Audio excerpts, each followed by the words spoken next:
heart is full of hate. He butthurts, cries, and a dark shadow falls over this troll. From the ashes of a once great fandom has risen a meme, an LOL that must be liked. We look to the airways for a vindicator, someone to strike fear in the dark basement of the parents who created him. The battle between fan and smart has begun. With a head on his shoulders stands the smart fan, a speaker of truths, with a voice of silence and a radio show of justice. This is Ring Rust.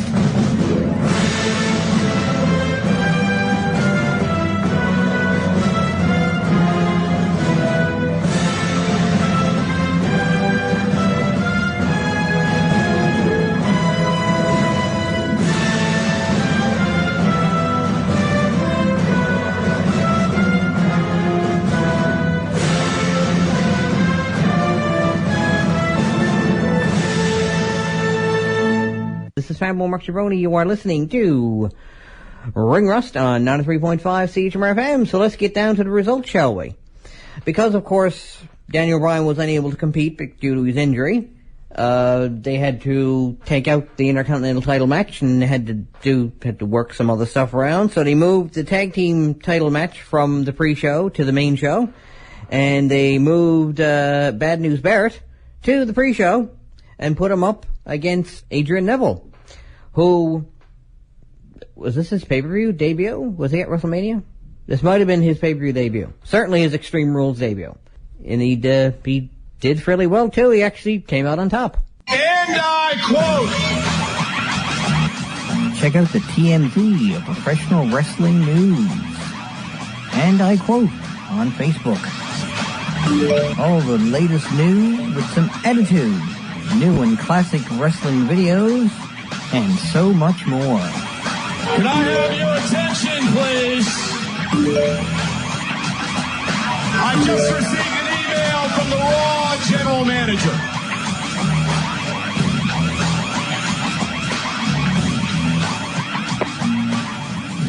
So the first match from the actual pay-per-view was the Chicago Street Fight, which saw Dean Ambrose taking on Luke Harper. And well, I can't really say, so far, I didn't exactly predict that right, of course, because I predicted that Daniel Bryan would defend his Intercontinental title against Bad News Barrett, and Daniel Bryan didn't even wrestle, so what should I call that? Just a nil? Kind of, I don't know, just put a slash through it? I don't know.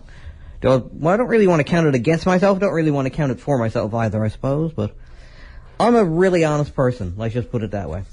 So let's just strike it from the record, or actually no, I do tend to be extremely honest that way. So I'll say I didn't guess it properly. Fine, I don't care. It's what I'm going to get paid for this, and I'm going to get the word that rhymes with paid but starts with an L for it. No, I'm not. So I'm not going to get paid, and I'm not going to get. I did predict, though, that Dean Ambrose would come out on top of that match.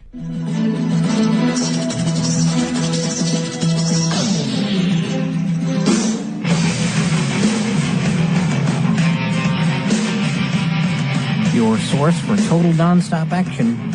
You're tuned to the simply phenomenal Ring Rust.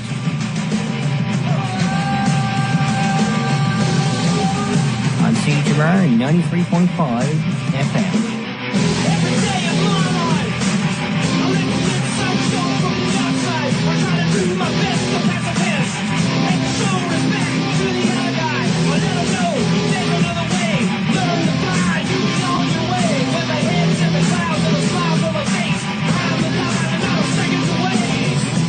Am I going to be drunk by the end of this show? I don't know. This is Fanboy Mark Cerrone. You are listening to Ring Rust on Everyone Loves CHMR-FM, and no, I don't advocate being drunk in the day. It'd be interesting. So next up, from the Extreme Rules pay-per-view / WWE Network event. Do you call it an event on the network? What do they call it? Yes, event. Pay-per-view / event. So, alright. From the Allstate Arena in Rosemont, Illinois. So the next match saw Dolph Ziggler defeating Sheamus in a Kiss My Arse match.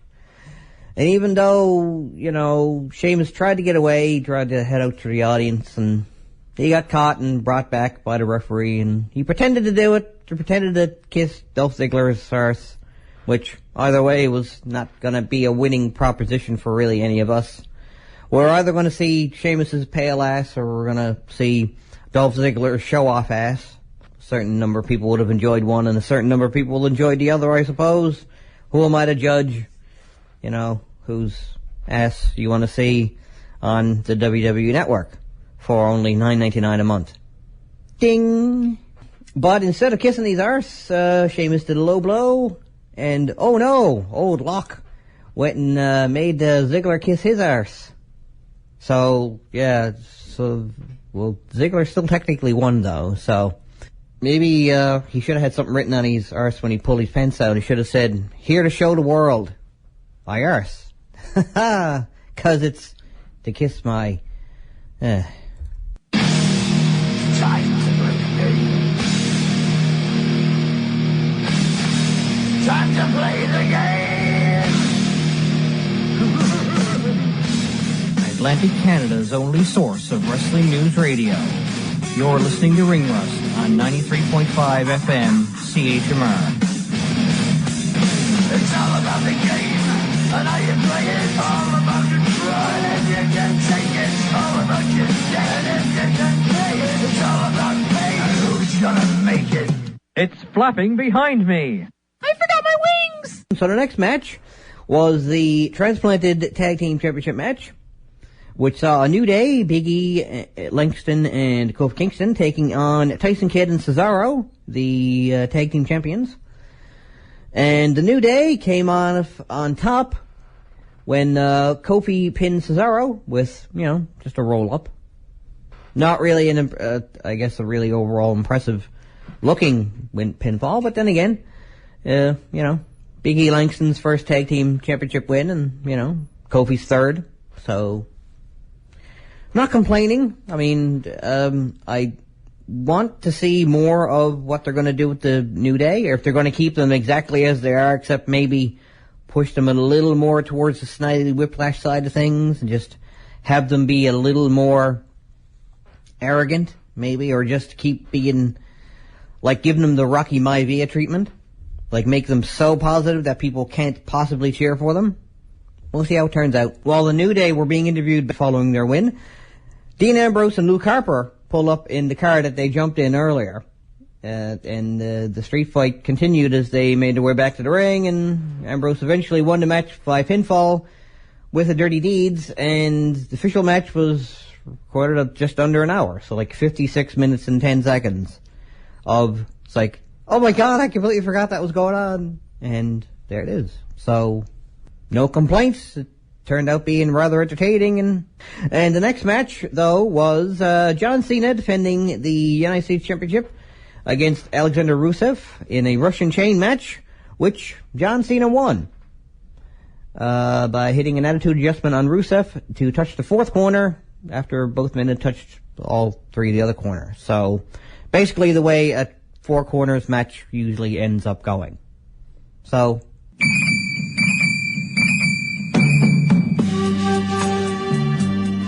Join your host, Nami O'Hara, every Friday on CHMR 93.5 FM for the Japanese Music and Culture Show at 5 p.m. That's 3:30 p.m. Eastern Standard Time. You can listen online at www.chmr.ca. 死んでいた朝に弔いの雪が降る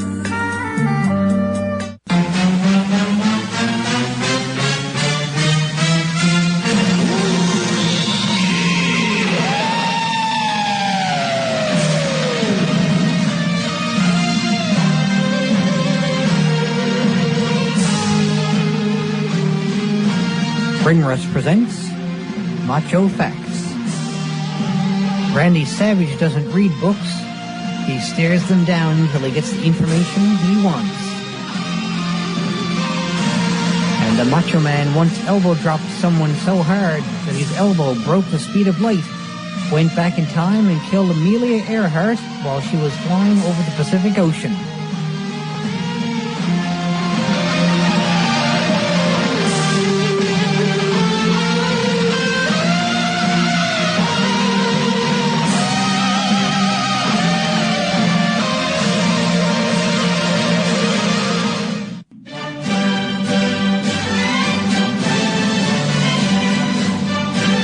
Jolly good show.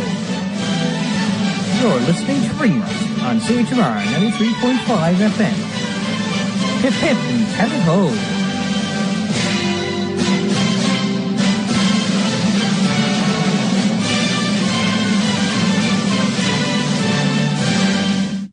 This is Fireball Mark Jabroni. You are listening to Ring Rust on 93.5 CHMR-FM. So next up, we have the Divas Championship match, which saw Nikki Bella defending her title against Naomi. And, yeah, so, well, I predicted it was going to be Nikki defending, because Naomi, I think, this was only the first time, maybe the second time she's challenged for it, so she's not liable to win it just yet. So, So I wasn't really surprised or disappointed or...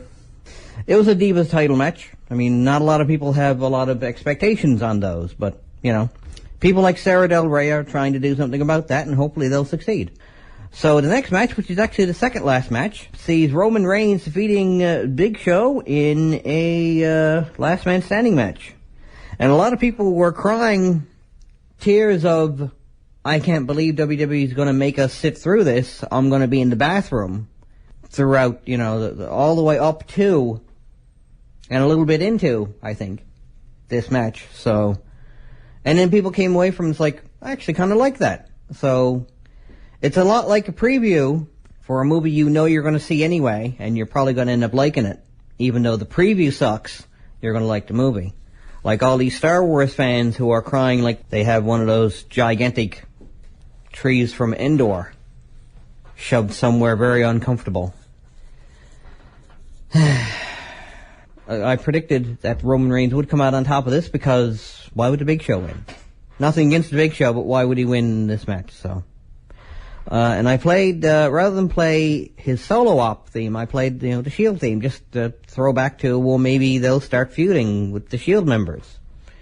You know, two of the Shield members are good guys and one is a bad guy and the world champion, so that's a feud with two people. All you need to do is get those two people to the point where they can legitimately challenge for the World Heavyweight title. Oh, Nerd Rage. I'm going to have to post that online somewhere, how I'm so thoroughly disgusted with it, yet somehow managed to convince him that no one listens to his show.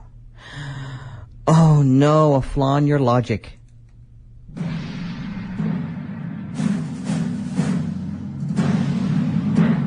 Ooh, but if you do it on your friend's timeline, I can't see it because we're not mutually friends. Broadcasting at 93.5 FM. He is the reigning CHMR broadcast champion, fanboy Mark Jabroni.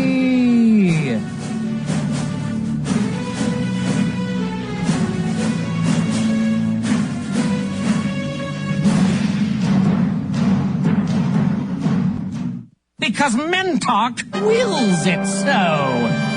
Proceed.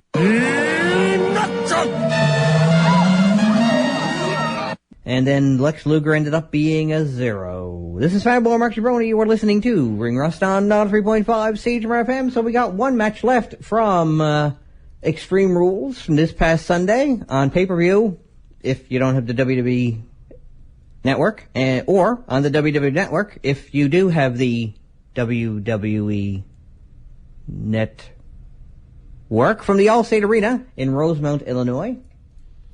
And no, that's nowhere near Sherman, Illinois.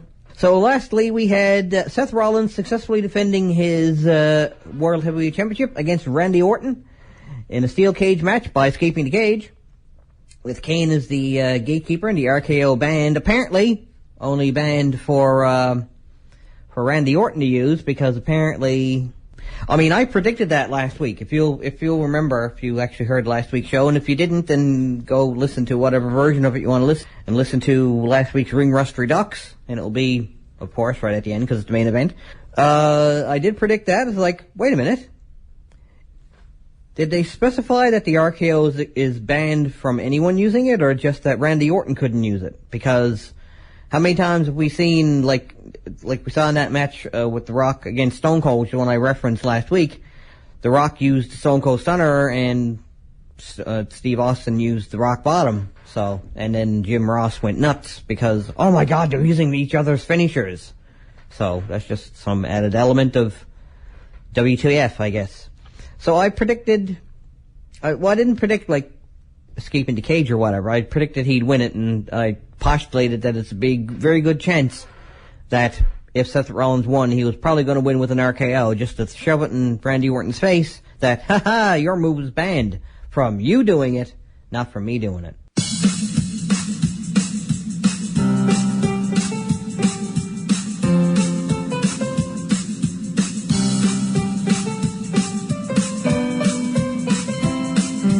Like me on Facebook, tinyurl.com/ringrust. Follow me on Twitter @MarkJabroni. And subscribe to Jarbronology TV, youtube.com/fanboymarkjabroni.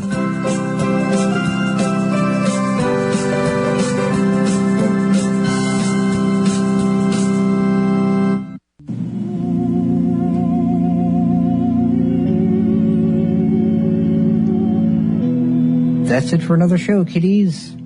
Check me out on Facebook, where you can keep track of all the news that's right on the mark, from around ringside to the latest concerts. See you at the shows. Later days.